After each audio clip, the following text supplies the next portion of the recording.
How to install a OpenVPN on TP-Link router.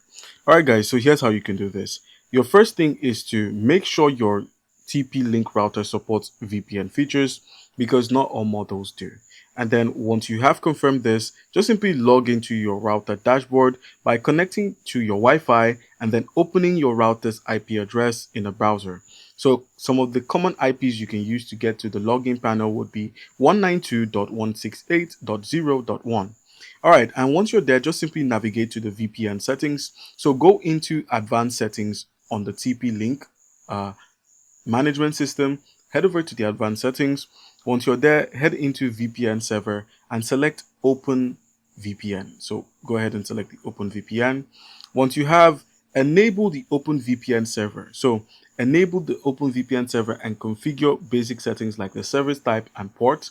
Once you've done that, you can now begin exporting your configuration file. So click on export to simply export the configuration file and download the OpenVPN configuration.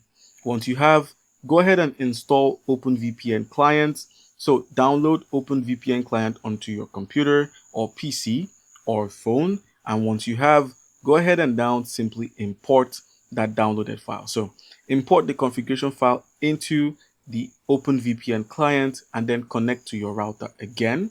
Once you have connected to your router, go ahead and test the VPN connection. So check your IP address or browse the web to confirm the VPN is working.